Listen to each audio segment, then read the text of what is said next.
ఈ programme Joyce Meyer ministries partners మరియు friends ద్వారా స్పాన్సర్ చేయబడింది.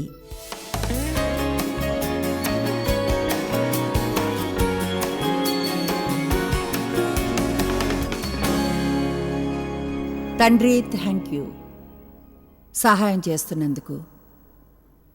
ఈనాటి ఈ మొదటిది అయితే అత్యవసరమైన సందేశాన్ని చెప్పడానికి నోటి ముఖ్యత్వం మరియు మనం మాట్లాడే మాటల గురించి యేసునామంలో ఆమేన్. మనసు, నోరు, మూడ్స్, వైఖరులు. మనందరికీ మైండ్ ఉంటుంది. అయితే దాంతో ఏం చేస్తామంటే ఏది ముఖ్యమైందో అది మన మైండ్లో ఉన్నదే బయటకు వస్తుంది నోటి ద్వారా. మనసులోంచి నోరు మాట్లాడుతుంది. మన మాటలతో మనల్ని మనం సంతోషపరచుకోవచ్చు లేదా నిరాశపరచుకోవచ్చును. అలాగే ఇతరులను సంతోషపరచవచ్చును, ఎక్కువగా నిరాశపరచను వచ్చును. మిమ్మల్ని ఒక ప్రశ్న అడుగుతాను. ఒక నిమిషం ఆలోచించండి. నిజంగా మనం నమ్ముతామా మాటల శక్తిని గురించి దేవుని వాక్యం చెప్పేదాన్ని? నమ్మం అనుకుంటా. నా జీవితంలో దీన్ని ఎంతగానో చదివాను. గత 2 ఏళ్లలో చాలా అధ్యయనం చేశాను. నోరు మీద ఎన్నో పుస్తకాలు చదివాను. అంటే బహుశా ప్రతి సామెతల క్రింద గీత గీశాను, మళ్ళీ గీశాను. స్టార్లు, పసుపువి, పింక్వి, నీలంవి నోటిని గురించి. అయినా ఇప్పటికీ పూర్తిగా అర్థం కాలేదని అనిపిస్తుంది. నాకు తెలుసు నా వద్ద చాలా వివరాలున్నాయి. వాటిలో కొన్ని నాకు ప్రకటననిచ్చాయి. అయితే అనుకుంటా మనకి మరింత ప్రకటన కావాలి మాటల శక్తిని గురించి. బైబిల్ చెప్తుంది సామెతలు 18:21లో జీవన్మరణములు నాలుక వశము అని. జీవము మరణముల శక్తి నాలుకలో ఉన్నాయి. ఆ వచనంలో తర్వాత అయ్యిందో చూద్దాం. జీవమరణములు నాలుక వశం. దీన్ని అర్థం చేసుకోండి. దాని యందు ప్రీతిపడువారు దాని ఫలము తిందురు, మరణానికైనా లేదా జీవానికైనా. దాని అర్థం మనం మాటలను తింటాం. ఒకటి మరణాన్ని తింటాం లేదా జీవాన్ని. మరణము, జీవము నాలుక వశము. మనసు, నోరు, మూడ్స్, వైఖరులు అన్నిటికీ సంబంధం ఉంది. మన సమస్య మైండ్లోనే ఆరంభమవుతుంది. మన సమస్యకు జవాబు మైండ్లో దొరుకుతుంది. మనం నేర్చుకోవాలి దేవుడు ఆలోచించినట్లే ఆలోచించడం, అలాగే దేవుడు ఎలా మాట్లాడతాడో అలా మాట్లాడడం. దేవుడు ఆలోచించినట్లు, దేవుడు మాట్లాడినట్లు, దేవుడు ప్రవర్తించినట్లు. చాలా వరకు చెడు మూడు సమస్యలు శనివారం మధ్యాహ్నం గురించి మాట్లాడేప్పుడు వస్తాయి. ఎక్కువగా మన చెడు మూడు సమస్యలు వచ్చేది చెడు ఆలోచనలు, చెడు మాటల నుండే. ఇప్పుడు మీకు చిన్న బ్రేక్ ఇచ్చే లేడీస్ చెప్తాను. కొన్నిసార్లు మూడు విషయం భావుకంగా పైకి క్రిందికి అవడం అనేది గూఫీ హార్మోన్స్ లేని వాటి వలన, ఎక్కువగా ఉన్న వాటి వలన, కొన్ని కెమికల్ అసంతుల్యతలు. అయితే చూడండి, పిఎంఎస్ ఆఫ్ని నిందించడానికి ట్రై చేయకండి. ఈరోజు ఎవరో చెప్పారు స్త్రీ చెడుగా ప్రవర్తించినప్పుడు అది పిఎంఎస్, అయితే పురుషులు ప్రవర్తిస్తే అది పాపము అని. కనుక మనకు సాకుంది, వాళ్ళకు లేదని మనం అలాంటి సాకులు చెప్పి యూజ్ చేయడం మానివేయాలి. Thank you. ఆ మూడు బలహీనమైన ప్రోత్సాహాలకు అక్కడి నుంచి ఎవరో చేస్తున్న వాటికి మీ ప్రవర్తన కంటే బాగా బోధిస్తున్నాను, అది తెలుసుకోండి.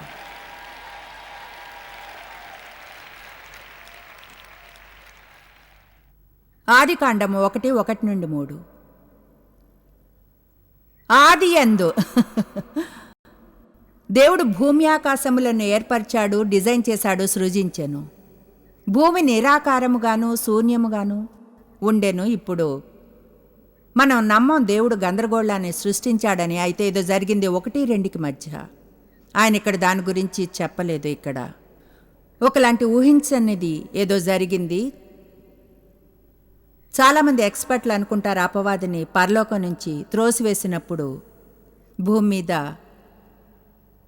నివసించడం ఆరంభించాడని. ఇప్పుడు దేవుడు 2వ వచనంలో కనిపించి అంటున్నాడు, భూమి నిరాకారంగాను శూన్యముగాను ఉండెను, చీకటి అగాధ జలములపైన కమ్మియుండెను. దేవుని ఆత్మ జలములపైన తిరుగుచుండెను, అల్లాడుచుండెను. అర్థం చేసుకోండి, ప్రతి ఒక్కటి గందరగోళమే. అది ఈరోజు ఎవరి జీవితమైనా కావచ్చును. ఒక సమయంలో అంతా మంచిగానే ఉంది, తర్వాత ఊహించనిది ఏదో జరిగింది మీ జీవితంలో. చెడు వివాహం, నిరాశ, దుర్వినియోగం, కళ్ళ కావడం, పని చేసి చేసి జబ్బు పడ్డం, చాలా కారణాలు. ఇప్పుడు గందరగోళంగా ఉందని ఫీల్ అవుతున్నారు. చూసిన ప్రతిదీ ఓ పెద్ద మెస్. యెహెజ్కేలులా మృతుల్లోయలో ఎండిపోయిన ఎముకలు ఉన్నట్లుగా దేవుని ఆత్మ తర్వాత చూద్దాం ఏం జరుగుతుందో. దేవుడు వెలుగు కమ్మని పలుకగా ఆయన ఇలా అనలేదు, నిజంగా అనలేదు. ఏం గందరగోళం! మనం ఎన్నటికీ దీన్ని పరిష్కరించలేం. ఎంతో నిరాశగా ఉన్నాను, ఎందుకంటే మీకంత మంచి జీవితాన్ని ఇచ్చాను, ఇప్పుడు చూడండి ఏం చేశారు.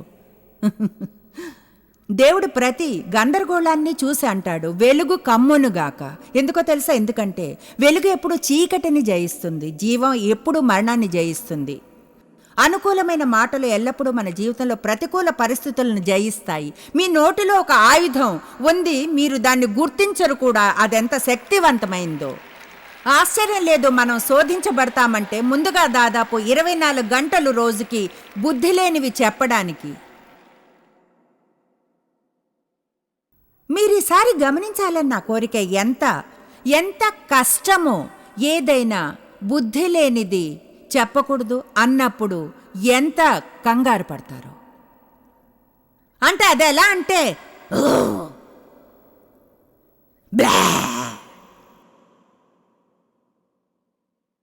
ఆమేన్. ఎలాంటి ఒత్తిడి అయినా ఎవరినైనా చూస్తాం, ఆలోచన వస్తుంది, ఐడియా లేదా తీర్పు లేదా విమర్శన నోట్లోంచి వచ్చేస్తుంది. ఉదయాన్నే లేస్తాం, మంచిగానే ఫీల్ కాము, అది వచ్చేస్తుంది. మేలుతో కీడుని జయించవచ్చు. దేవుని వాక్యంలో ఎంత శక్తివంతమైన సిద్ధాంతం. రోమా 12:21 ఆ వచనం నా జీవితాన్నే మార్చివేసింది.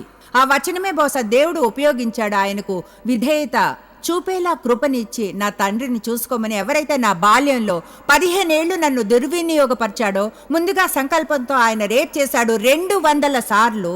తర్వాత దేవుడు నన్ను ఆయన క్షమించమన్నాడు, ఆయన మరణించే వరకు జాగ్రత్తగా చూసుకోమన్నాడు. ఎందుకంటే ఆయన అన్నాడు, కీడుని మేలుతో జయించవచ్చును. మనం మేలుతో కీడుని జయించవచ్చును. మీ జీవితంలో గందరగోళం ఉందా? అయితే వీలైనంత మేలుని చేయడం ఆరంభించండి. చూసిన వారందరికీ, ప్రతి ఒక్కరికి అవకాశం వస్తే. ఎందుకంటే అదొక్కటే మార్గం అపవాదిని వెనక్కి తోయడానికి. మీకు అతను చేసిన దానికి మీ నుంచి దొంగిలించిన దాని అంతటికి అదే ప్రజలకి మేలు చేయడం, మేలు చేయడం, మేలు చేయడం, మేలు చేయడం, మేలు చేయడం.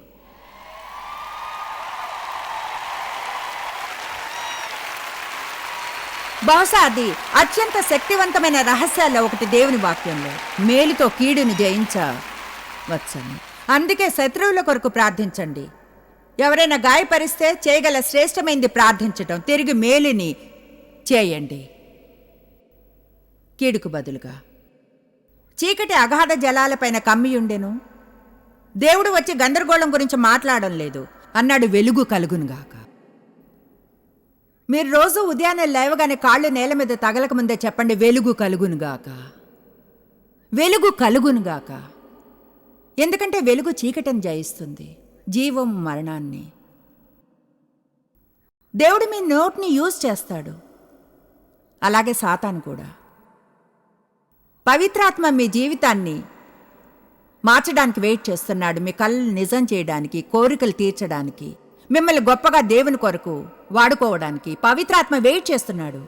యేసు మరణించి మీకు ఇవ్వాలనుకున్న జీవితపు ఆనందాన్ని అనుభవించాలని. అయితే దేవునికి నోరునివ్వాలి. మీ నోరు రక్షణ పొందిందా?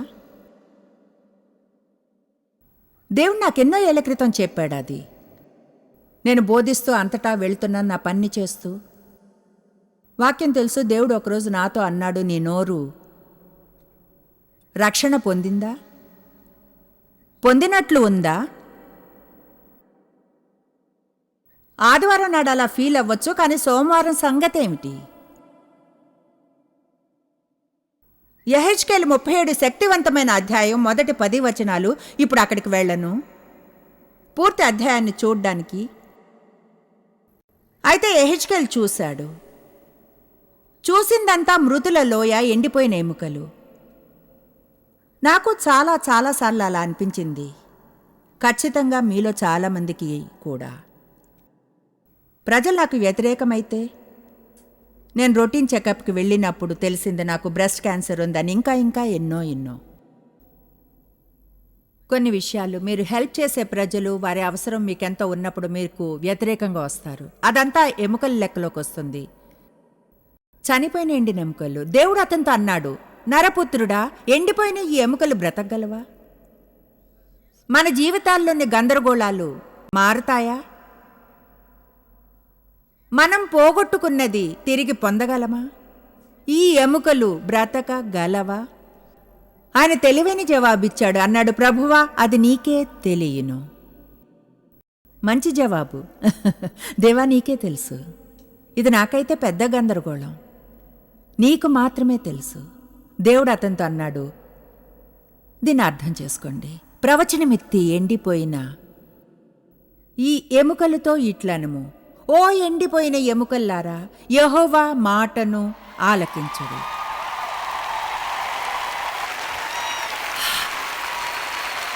నేను నా చర్మం బయటకు వచ్చేయగలను, సహాయం చేయగలుగుతా. అర్థమైందా ఆయన ఏమంటున్నాడు?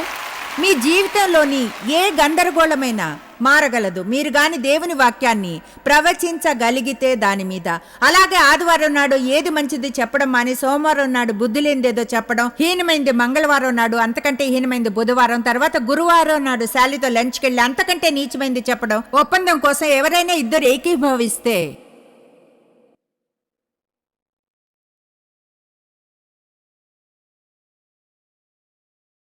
ఈ ఎముకలకు ప్రవచనం చేయి. నేను మీరు అర్థం చేసుకునేలాగానే చేస్తే నాకు నిజంగా ఐడియా కూడా లేదు ఎన్ని నెలల్లో ప్రార్థన సమయంలో నేను గడిపానో. ఉదయాలు కారులో వెళుతూ ఈ హోటల్ రూమ్స్లో వారం తర్వాత వారం, ఏడాది తర్వాత ఏడాది దేవుని వచనాన్ని ప్రవచిస్తూ, నేను సమస్తము చేయగలను నన్ను బలపరచు క్రీస్తు ద్వారా. నేను నిన్ను క్షమిస్తాను. దేవుడు నిన్ను క్షమించే కృపను నాకిస్తాడు. నేను అసలు బాధపడను. నేను పూర్తిగా నిరాశలో జీవించను. నేను తృప్తి పడతాను. మీ జీవితం పైన దేవుని వాక్యాన్ని ప్రవచించి మీరు ఆలోచించే దాని గురించి మాట్లాడడం, ఎలా ఫీల్ అవుతారో మానేయండి. ఇప్పుడు మీరు నిశ్చయించుకోండి వచ్చే ఏడాది వస్తారని. ఎందుకంటే ఒక పుస్తకాన్ని రిలీజ్ చేస్తున్నాను, పేరు ఫీలింగ్స్. మనకు ప్రకటన కావాలి. అన్నిటికంటే ఎక్కువ మన భావాలు మనపై అధికారం చేస్తాయి. ఫీల్ అవుతున్నా లేదు అవుతున్నా, అనుకుంటా కావాలి అనుకుంటా, ఫీల్ అవుతున్నా. తర్వాత అర్థం కాదు మన జీవితాలు ఎందుకు ఇంత గందరగోళమో. కీర్తనలు 103:20. మనం ఇక్కడే ఆగిపోయామా? ఓకే. యెహోవా దూతలారా, ఆయన ఆజ్ఞకు లోబడి ఆయన వాక్యము నెరవేర్చు బలసూరులారా, ప్రేమతో కృతజ్ఞతో ఆయన్ను సన్నుతించడు. ఆ దూతలు మన జీవితంలో మనకు హెల్ప్ చేయడానికి దూతలు ఏర్పరచబడ్డారు. ఎంతమంది నమ్ముతారు మనకు దూతలు ఉన్నారు అంటే? మన జీవితాల్లో హెల్ప్ చేయడానికి, మన జీవితాల్లో హెల్ప్ చేస్తున్నారంటే నేను అనుకుంటే దాని గురించి ఇంకొంచెం ఆలోచించాలి. మనం కొంచెం ఆలోచించాలి. నిన్న రాత్రి నేను అక్కడ కూర్చుని ఉన్నప్పుడు ఒక్క నిమిషమే కళ్ళు మూసుకుని ఆలోచించాను. ఇప్పుడు నేను ఆ వేదిక వద్దకు వెళ్ళినప్పుడు దూతలు నాతో పాటు వస్తున్నారు. దాని గురించి కొంచెం ఆలోచించాలి. నాకు ఒకరు గుర్తున్నారు. ఫీనిక్స్ మీటింగ్లో ఆయన వచ్చి పూర్తిగా అవిశ్వాసి. ఆయన తన భార్యతో బర్త్డే గిఫ్ట్గా ఆమెతో వచ్చారు. ఆరాధిస్తుండగా దేవుడు ఆయన కళ్ళు తెరిపించాడు ఆత్మలో. అతనికి ఏం జరుగుతుందో కొంచెం కూడా అర్థం కాలేదు. ఆయన ఏడవడం అరవడం ఆరంభించారు. ఆయన భార్య ఎలా అంటే, మీకేమైందండి, ఏమైంది? ఆయన అన్నారు, కనబడ్డం లేదా నీకు, కనబడ్డం లేదా, కనబడ్డం లేదా? ఆమె అంది, ఎవరు? ఆయన అన్నారు, జాయ్స్ అక్కడికి వచ్చి నిల్చున్నప్పుడు పక్కన ఆరాధన సమయంలో వాళ్ళందరూ తెల్లని డ్రెస్ వేసుకుని ఆమెతో పాటు వచ్చారు. వాళ్ళు క్వైర్ అనుకున్నాను. కానీ ఆమె వేదిక మీదకు బోధించడానికి వెళ్ళినప్పుడు వారిలో ముగ్గురు పెద్దగా ఉన్నవారు ఆమెతో వెళ్ళి తర్వాత అర్ధచంద్రాకారంలో ఆమె చుట్టూ నిల్చున్నారు. మొదటి మాట చెప్పడానికి నోరు తెరిచినప్పుడు వాళ్ళు కత్తులు దూసి ఇలా నిల్చున్నారు. నేను చూడలేదు, ఆయన చూశారు. ఒక అవిశ్వాసి తర్వాత రక్షణ పొందారు.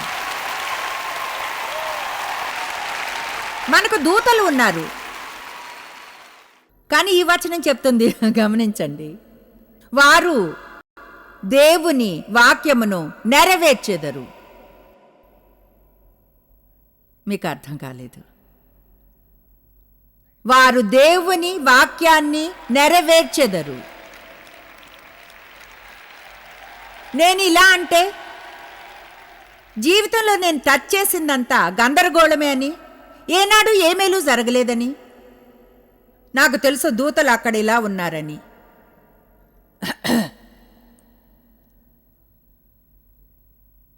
మీరు మాకేదో ఇస్తారని ఆశిస్తున్నాం. నాకు తెలీదు దూతలకు నిద్ర వస్తుందో లేదో, కానీ మీదైనా చేయడానికి ఇస్తున్నారా, లేక వాళ్ళు పూర్తిగా సిల్లిగా బోర్ అయ్యారా?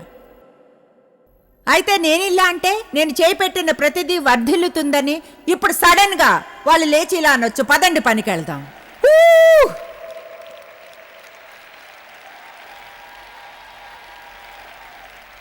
మీ పరిస్థితులను గురించి మీరు చెప్పడం మానేస్తారా?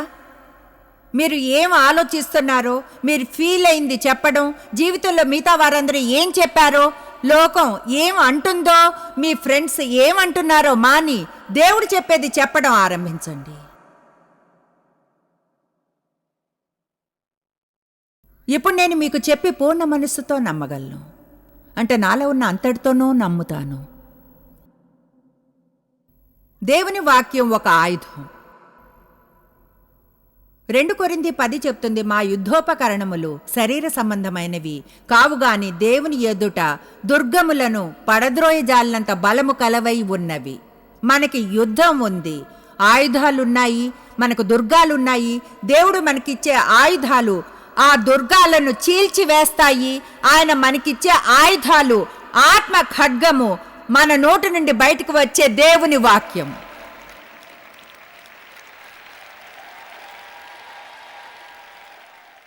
బహుశా డాక్టర్ క్యారోలిన్ లీఫ్ రేపు మనకు చెప్పగలరు, మనం అనుకూలమైనవి చెప్తే ఏమవుతుందో. అంటే ఒక సైంటిఫిక్ పాయింట్ నుంచి మన లోపల ఏమవుతుంది, ప్రతికూలమైనవి చెప్తే అనుకూలమైనవి చెప్పినప్పుడు పోల్చి చూస్తే, మనం దేవుని వాక్యాన్ని కానీ నమ్మితే మనం దేవుని వాక్యాన్ని చెప్పడం ఆరంభించాలి.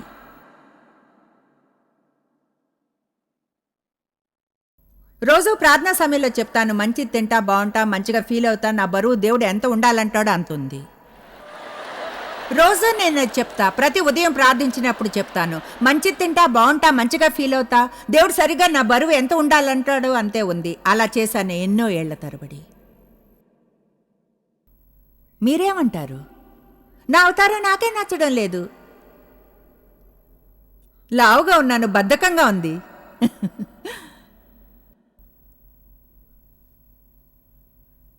నేను చెప్పే కొన్ని విషయాలు విని ఆశ్చర్యపోవచ్చు. దేవుని సత్యాన్ని చెప్పగలను, నాకు తెలుసు ఇక్కడ ఉన్నది దేవుని కృప వల్లనే అని. ప్రజలు అడుగుతారు, చూడండి మీ విజయానికి కారణం ఎవరంటారో? ఆ ప్రశ్నకి జవాబు చెప్పడానికి ట్రై చేసి విసిగిపోయాను. ఎందుకంటే అవును, అది దేవుని కృపే. కానీ మనకు తెలుసు కొన్ని విషయాలు ఉన్నాయని, అవి మన కొరకు దేవుడు వేసిన పథకాన్ని అడ్డుకుంటాయని. అలాగే కొన్ని విషయాలు దేవునితో సహకరించాలి.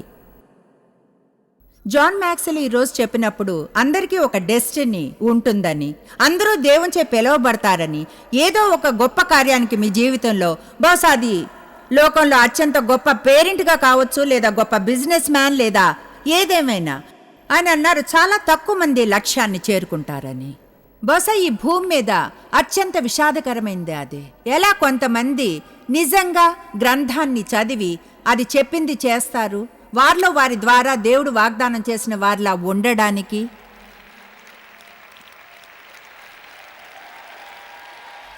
ఈరోజు మిమ్మల్ని ప్రోత్సహిస్తున్నాను. ఈ బోధన కాపీని తీసుకోమని మీరు దీన్ని వారానికి కనీసం ఒకసారి వినాలి. నేను నోటు గురించి మాట్లాడడం విని విసిగెత్తేంత వరకు ఇక సహించలేమన్నంతగా తర్వాత దూరంగా పెట్టేయండి. 4 రోజుల తర్వాత మళ్ళీ మొదలు పెట్టండి. ఎందుకంటే మనం దీన్ని తెలుసుకోకుంటే మనం ఎన్నటికీ దేవుడు మనకై ఉంచిన సరైన పథకాన్ని పొందలేం. మన దూతలు మన ఫిర్యాదులను వినరు. గుసగుసలను, విమర్శలను, ప్రతికూలతను అవి దేవుని వాక్యాన్ని మాత్రమే వింటాయి. పాటలో, ఒప్పుకోవడంలో, వాక్యం చదవడంలో, వాక్య ప్రార్థనలో మనం దేవుని వాక్యాన్ని ప్రేమించాలి. మీ దూతలకు ఏమైనా పని చెప్తున్నారా? ఆలోచించడానికి కొన్ని వచనాలు, వీటిని చాలా త్వరగా చూద్దాం. ఈరోజు చాలా ఉంది చేయాల్సింది. సామెతలు 10:14. జ్ఞానులు జ్ఞానము సమకూర్చుకొందురు, మూడుల నోరు అప్పుడే నాశనము చేయును. సామెతలు 13:3. తన నోరు కాచుకొనివాడు తన్ను కాపాడుకొన్ను, మాట్లాడువాడు నాశనము తెచ్చుకొన్ను.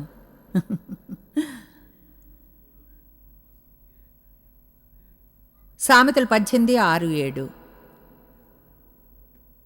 బుద్ధిహీనుని పెదవులు కలహమునకు సిద్ధముగానున్నవి, దెబ్బలు కావాలనన్ను వాడు కేకలు వేయును. బుద్ధిహీనుని నోరు వానికి నాశనము తెచ్చును, వాని పెదవులు వాని ప్రాణమునకు ఉరి తెచ్చును. సామెతలు 21:23.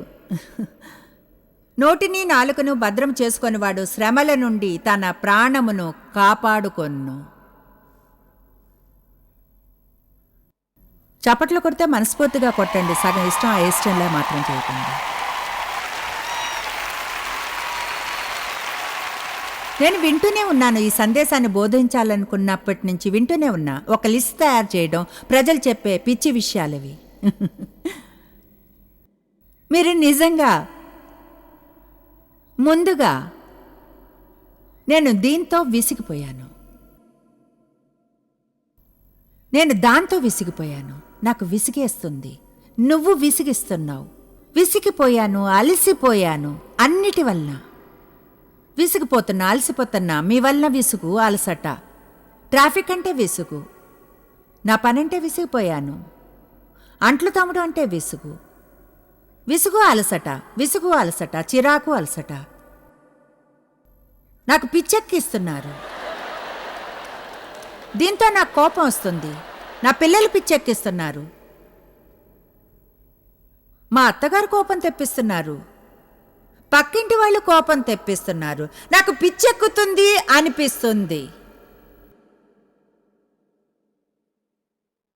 ఓ దేవా, నాకు తెలియడం లేదు నా జీవితం ఎందుకింత గందరగోళంగా ఉందో.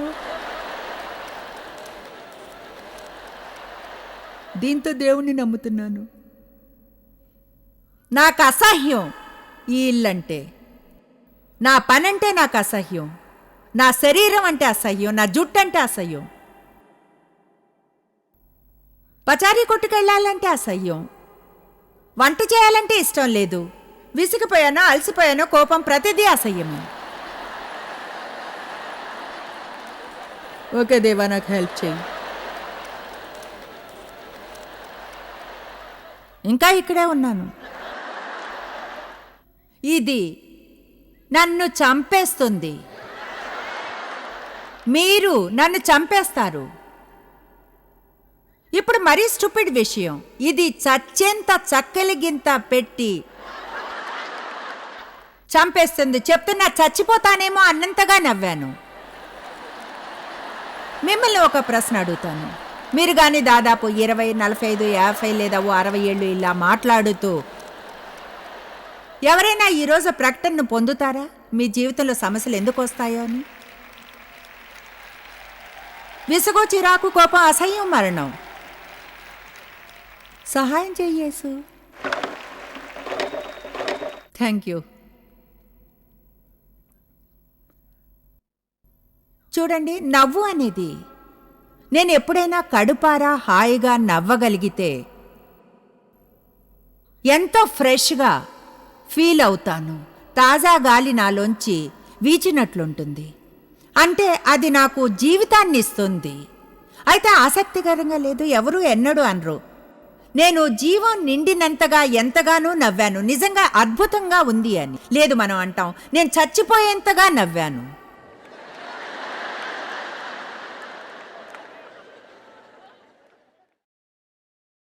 మనం ప్రతికూలమైన వాటికి ఎందుకు ఫిక్స్ అయిపోతాం?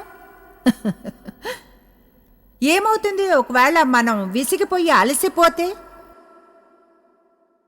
మన భాషతో ఊరికే విసిగిపోవడం, అలసిపోవడం, వెళ్ళి దేవుణ్ణి అడగడం ఎందుకు ఇలా అయింది అని.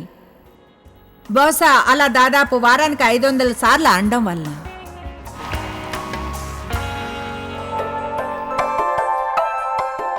జాయిస్ మేర్ మినిస్ట్రీస్లో మీరు మాకెంతో ముఖ్యులు. మిమ్మల్ని అభినందిస్తున్నాం. మా ఫ్రెండ్స్కి, పార్ట్నర్స్కి థ్యాంక్స్. ప్రపంచవ్యాప్తమైన ఈ పరిచర్య సాధ్యమయ్యేలా చేసినందుకు. అందరం కలిసి ఆకలిగొన్న వారికి భోజనం పెడుతున్నాం, బీద వారికి బట్టలిస్తున్నాం, దేశాలకు సువార్తను పంచుతున్నాం. ఈ రోజే సంప్రదించండి joycemeir.org. ప్రార్థనా నివేదనల్ని మాతో పంచుకోండి. మా సాధనాల గురించి తెలుసుకోండి. జాయిస్ సభల షెడ్యూల్ని తెలుసుకొని మాతో పార్ట్నర్ అవ్వండి. ప్రపంచమంతా క్రీస్తు ప్రేమను పంచడానికి. ఈ programme Joyce Meyer ministries partners మరియు ఫ్రెండ్స్ ద్వారా స్పాన్సర్ చేయబడింది.